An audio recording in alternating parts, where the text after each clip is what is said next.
The secret Wells Fargo banks don't want you to know about checking, saving, and the stock market.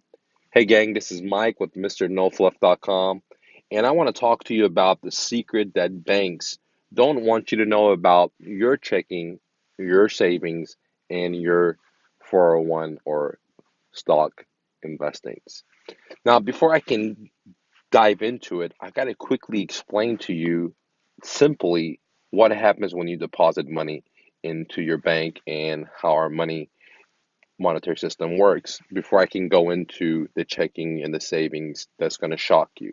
So the very first thing is that this is you, right? And in your hand, you're going to have some money and you want to go deposit it at the bank. So what's going to happen is you're going to take this money, you're going to go to a bank, what I call banksters, and you're going to deposit this money. And when you deposit this money, you're going to think like this is your money, okay? But here's the thing, this is not your money. Now, before I go into it any further, I want to challenge you to go and research everything I say. I don't want you to take my word for it because they don't teach this stuff in college and high schools, and so it's hard to believe. It was hard for me to digest it myself when I started learning about it.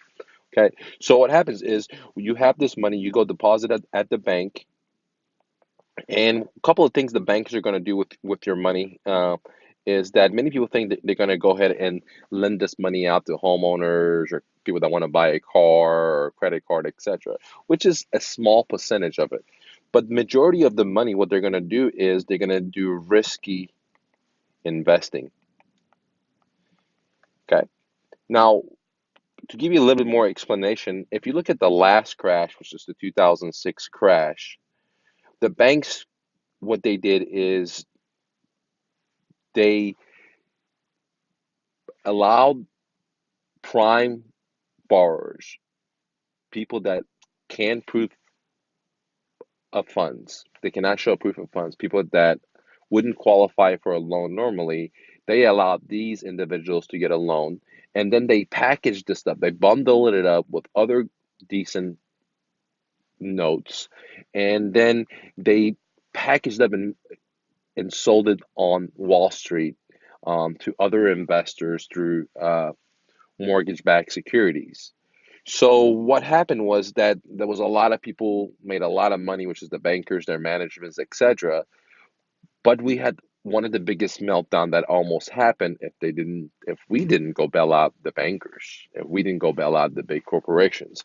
And one of the reasons is because these bankers are making risky investment with your money. So when you deposit this money in here, right, what they're going to do is they're going to go ahead and do risky investments. Okay, in 2006 is what was there were packaging up houses selling on Wall Street.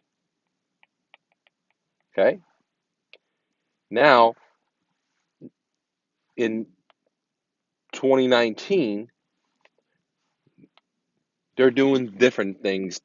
Okay, now here's one thing I want you to understand is when they're making money, we don't hear about them. They're getting big paychecks and etc. from corporations to the CEOs to top management. However, when they start losing money, that's when we're in trouble. Okay. So in 2019, some of the things they're doing is they're investing in derivatives. Okay. Most of you guys don't understand what it is. So I'm just going to tell you they don't even have enough money to cover their bets. Okay. That's how leveraged they are. The other thing they're doing is they're letting their friends, the big corporations, borrow money, debt, for them to buy their stocks. So all these companies are buying their own stocks. Not a majority of companies, many companies are buying their own stocks and propping up the stock market. Okay, and so in this crash, um, the banks are going to be insolvent or going to be in trouble because too much derivatives, and then um, too much corporate debt, and the corporations, their buddies, the big guys, they're almost insolvent too. They're zombie corporations basically walking around because they don't have good products. Great example is Chevy, Ford. Okay, and I can go down the list. Okay, and bankruptcies or closing downs or a lot less work and laying off tons of people. But these are all different videos, okay? But what I want to talk about is what the secret bankers don't want you to know about your checking and your savings. But I wanted to quickly explain that when you deposit money into a banking system, you think that you own it, but you don't, because what who owns it is the bank, and you're just an unsecured creditor. Okay, for example, if you put money into your checkings or if you put money into your savings, you don't own this money. The bank has obligation to give you your money if they're solvent, and if they're not solvent because they took risky investments like in 2016 or 2019, then you don't get your money, and you'll be down the line of a chain of people that the bank owes money to. But guess who gets the bank's money? Let's say you bank with Wells Fargo, you bank with Bank of A or Bank of B, and Bank of B the defaults or goes bust for many different reasons. Maybe they're investing risky, okay? And guess what? Every person that put money into the Bank of B will not get their money. They will be down the lane. Who's going to be the first people? The other banks that B had derivatives with. They're going to be the first to get paid. They're what's called secured creditors, where you and I, our checkings, our savings are not secured. And this is what many people don't understand. And I highly challenge you to Google this stuff and read it for yourself, because it's hard to believe what I'm saying. Okay. So when I put money into bank, that's why I don't trust banks, because I know at any time they could freeze my account, for any time they could lose my account. It can get hacked. Their servers can go down supposedly, like Wells Fargo is happening today, uh, and so on. However, I don't trust them because I know they're risking my money, and at any time they could go insolvent, and whatever assets they have, when they sell it off, they're gonna give that money to their friends first, the other bankers they had bets with, before it comes down to me, which is I'm the one that is funding the bank, because the bank has no money. They don't have any money. They don't produce money. Now, the one thing I want you to understand is that with your job, okay, how you're getting a check, majority of people in America have jobs. So that means that they sell their time, they trade their time for paper money. So you work 8 hours a day, 40 hours a week, you trade your time for money. Some people call that slavery, okay? But this is not the story. This is a different story, okay? So you have to work for that money.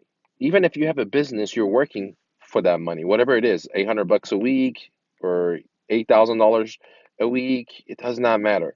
Guess what the bankers do? Do you think the bankers are working for their money? Absolutely not. The central bankers, the Federal Reserves, they are printing money, ladies and gentlemen. They are printing money. So they have a guy in the back, okay, with a table and with the machine, and this guy is feeding it paper, and it comes out paper with dollar signs.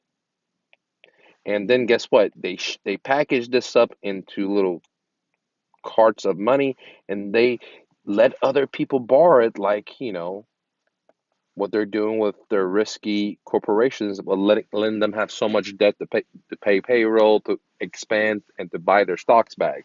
So they're printing money, and me and you, or I don't have a job, I don't work, because I realize this, but many people in America, they're working every day to accumulate stuff, not realizing the money they're working for is someone's printing it out. The masters of men are printing out the money.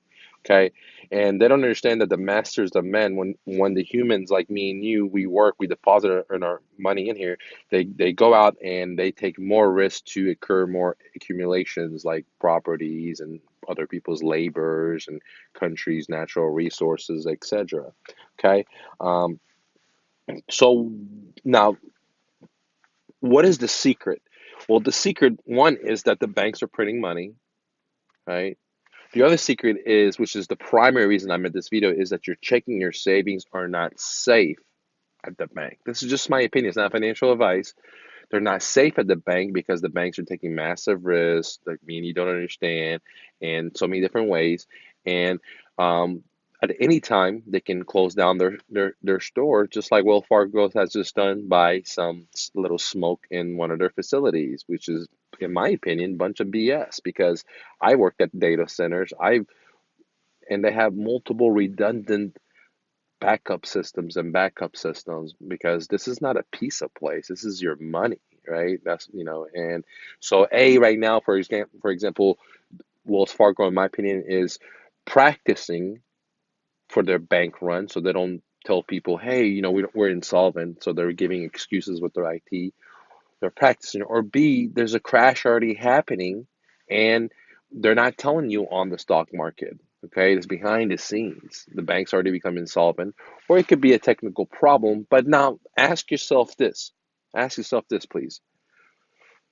What if tomorrow you went to your bank or you try to use your debit card or your ATM card and it wasn't working? Do you have enough money to pay for your food for the next day? Do you have enough money to pay for your gas or your coffee? What if your bank was out? Do you have cash? Do you have something to pay for your life for the next day or two? Just the next day or two. See, the masters of men have conditioned us to be so reliant on them. We don't know how to camp. We don't know how to start fire. We don't know how to cook. We can't even manage our own money. We can't even hold our own money. We're just like big babies, right? Big babies because we have given our freedom to the master of men because we wanted not to worry about it. We wanted to just watch TV, play video games, drink beer, and all the stuff and not care about our own life. And we delegated that to some guy in a suit that's going to be our financial advisor. Or we delegated that some guy at the bank that just wears a suit, the banker, your personal banker. And so my point is that the banks don't want you to know that they have secrets. A, they don't got no money. They only got your money. And two, their money is fake. They're printing the shit out while you're slaving for it. And then three, big corporations from marketing companies are constantly make you feel like you're not efficient. You don't have enough. You're not a certain size. You're not a certain look. You're too short. You're too tall. You're too fat. You're too skinny. You're not cool enough. You don't smell a certain way. Your hair doesn't look like a certain way. You don't have a certain car, so you're not gonna have a certain feeling, etc. Always pumping you deficiencies that you're not enough. So the master of men are ruling you. And I used to be one of those guys that worked 7 days a week, not because I needed money, because at the 30 I retired. But I just want to conquer more. I want to get on to the next mountain, and I want to have more than the next Joe. If I had one business and the other guy had a job, I felt good. If I had two businesses and the other guy just had one business, I felt good. If I had three businesses and the other guy had two, I felt better. Not if I had those three businesses. When I got my first rental, the second rental, third rental, just constant consumption of my ego and growth. Well, that led me to work all the time, and I realized how free I am, that I live in America, such a great country, but I allow these bankers to the media to make me want to compete with every person that I see, allow my ego to be so big instead of thinking I have a cancer. So these banks, the master of men, they don't lose, ladies and gentlemen. If it's up, they win. If it's down, we bail them out. We pay for it, or they do bail-ins. So I think in this next crash, they're probably going to bail in your checks or they're going to bail in your savings. Now, talking about stocks, and they're not letting it crash, dude. You can see how turbulent it is, left and right. They're just not letting it crash. Yesterday it was red.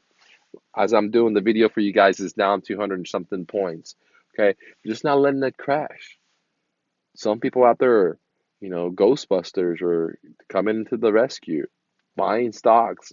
Okay, so these are what I call that risky investment that some corporations are getting money from their good, big, elite bankers and slaving us through marketing to make them think we need a newest iPhone and a newest this, or we need to have a certain fragrance, to slaving us to our monetary system because the more they print, the less buying power we have. That's why in the 1970s you could buy a medium home for $24,000. It was actually a little bit less, 23,000 and some change. But I'm rounding up. Today, that same exact home will cost $240,000. So $240,000 versus 24K. Okay, that's a big difference, ladies and gentlemen. That's what the bankers have done to us. They enslave us and our kids, right? Because they keep printing money, and also by this fake money, fiat money BS, our government, from the Federal Reserve, I mean the Fed, the state, the local, the corporation, and even the people are so indebted, so indebted. Um, and there's like every year we're more and more indebted.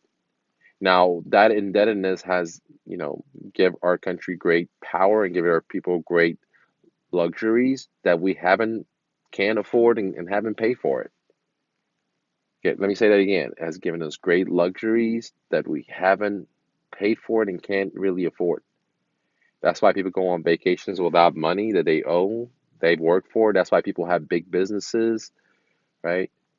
Because that's why people have real estate because it's not theirs. They didn't go work for it. They don't have systems or marketing. They're having success because of the bankers. So the master of men are putting you on a leash and propping you up if you're getting money from to start businesses with it or real estate or etc. Same thing with credit and debt. So whatever you have is someone else giving it to you. It wasn't you earning it. And that's what the problem is that we become dependent on the bankers. We become dependent on their debt, their credit, supposedly debt. We confuse credit with money. We confuse credit with true money, right? We confuse money versus gold, right? We don't understand inflation. We protect the bankers because they've given us freedom. No, they're enslaving us. Because a fruit, an apple, no matter what it cost in 1970 and what it cost in 2019, it's the same exact apple. So, but the price is different, right? Anyways, guys, this is the reason I don't like bankers. I created Mr. No Fluff, my real estate dojo, to help you guys be your dreams in America without debt, without credit, without a FICO score. All you got to do is close your eyes and believe in yourself, man. That's it. And that's why I created this thing. I've been doing this for 2013 for free. I haven't charged you guys a dime. I have over 700 videos. Now, my YouTube channel is not as cool as the other guy's YouTube channel because what I say Google doesn't like it. What I say that people don't like it. I'm not telling you to go refinance your home. I'm not telling you to suck up your fucking equity at your house. I'm not telling you to use your house at the ATM. I'm not telling you to put it on your credit card. I'm not telling you X, Y, and Z. I'm not even telling you nothing, nor do we have a sales team, right? So the things that I say are not cool in America or any part of the other country in the world because people want easy, right? What I got puts calluses on your hands. It's not easy. But guess what? You get to be free because with free comes responsibilities. With free, you can't just sit in front of a fucking couch and watch TV and eat bonbons, ladies and gentlemen. You can't watch football every weekend. I mean, you can, but then you're gonna be a slave. You're gonna be in debt, probably overweight, probably don't know how to camp, how to start a fire, how to cook, how to plant your own food, how to filter your water, or how to keep your money safe. And if the bank's closed tomorrow, how are you going to pay for your food? How are you going to pay for your gas? How are you going to get to work? How are you going to pay for X? Do you have some money? Because you can't, they're not going to give you a warning, ladies and gentlemen. Just like people that woke up to Wells Fargo, there was no warning. They just got up, went to the ATM, nothing. All right, nothing. Same thing when the government shut down. 800,000 workers went to work and realized they're not going to get paid. There is no pre-warning. Then government or bankers not going to let you know, hey, you know what, man, we're going to be closing down the bank. If you need money now, take it now. They're not going to do that to you. They don't care about you, man. The bankers don't care about you. They manipulate the stock markets. They manipulate the gold market. They've been caught creating a fake account so they could get money. All right. So anyway, guys, if you like this, click the like button, share this. Let's get the message out. Leave me a comment. What do you think what's going on with the Wells Fargo?